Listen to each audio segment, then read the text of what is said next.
Madam, संतांनी नेहमीच वृक्षवल्ली आंबा सोयरे असं म्हटलंय. मग वारीत प्लास्टिकवर बंदी आणण्यासाठी किंवा त्याच्यावर नियंत्रण ठेवण्यासाठी काही विशेष प्रयत्न केले जातात का? हो, अर्थात. अगं, पूर्वी वारीमध्ये पत्रावळी वगैरे असंच सगळं जैवपूरक मटेरियल वापरलं जायचं.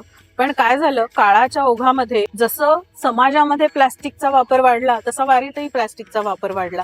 पण त्याच्यावर आता नियंत्रण आणण्यासाठी सावित्रीबाई फुले पुणे विद्यापीठ आणि महाराष्ट्र शासन असं एकत्रित प्रयत्न सुरू झाले आणि त्यातून हरितवारीची संकल्पना आली. मग आता या हरितवारीत काय असतं? कारण प्लास्टिक वापरणं हा आपल्या आजच्या आयुष्याचा अगदी अविभाज्य भाग झालाय. सावित्रीबाई फुले पुणे विद्यापीठाने याच्यात फार चांगली भूमिका घेतली आणि त्यांनी हरितवारीची संकल्पना आणली.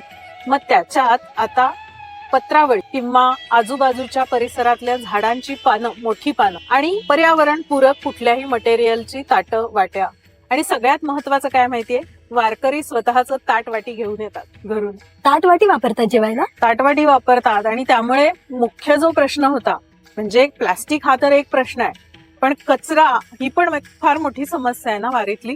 तर त्याच्यावरतीच एक मोठं सोल्युशन मिळालं, नाही का, की स्वतःचं ताटवाटी घेऊन यायचं, स्वतःच घासून ठेवायचं, स्वच्छ करून ठेवायचं आणि पुढच्या जेवणाला परत तेच वापरायचं.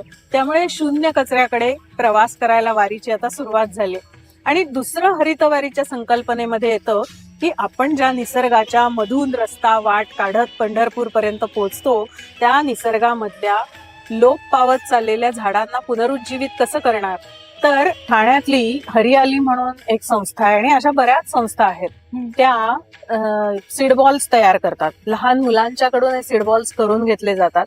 म्हणजे काय, तर बिया, वाळवलेल्या बिया एका मातीच्या गोळ्यामध्ये लपेटून ठेवल्या जातात, त्या वाळवल्या जातात आणि जिथून जिथून वारी जाते तिथे आजूबाजूला थोडंसं पुढे जाऊन असे ते उधळले जातात सीड बॉल्स. त्यामुळे काय होतं की ज्या मार्गाने आपण जातोय, जिथले वृक्ष आपल्या उपयोगाला येतात, त्यांची पानं आपण वापरतो, ते कधी ना कधीतरी उन्मळून पडणार असतात.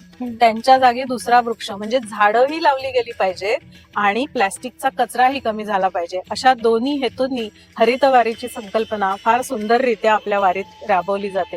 किती सुंदर विचार आहे ना हा. म्हणजे जेवढी लोक चालतात तेवढी झाडं लावतात. हो, मला तर वाटतं एका प्रकारे निसर्गाची सेवाच आहे. सेवाच आहे. आणि वारीमध्ये काय, शेवटी पांडुरंगाचं अवघं विश्व हे पांडुरंगाचं रूप मानलेलं आहे. त्यामुळे त्या विश्वातल्या प्रत्येक घटकाची सेवा म्हणजे पांडुरंगाचीच सेवा आहे. ह्या वर्षी वारीमध्ये त्या मार्गावरती ज्या ज्या ठिकाणी वारी थांबेल त्या त्या ठिकाणी 5 लाख झाडं लावण्यात येणार आहेत. म्हणजे ती रोपं दिंड्यांच्याकडून त्या गावकऱ्यांना दिली जातील आणि वर्षभर त्यांनी त्याचं संगोपन करायचं, त्याला पाणी घालायचं, खत घालायचं आणि मोठं करायचं.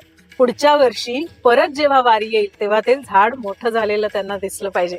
किती सुंदर विचार आहे नाही हा? हो ना.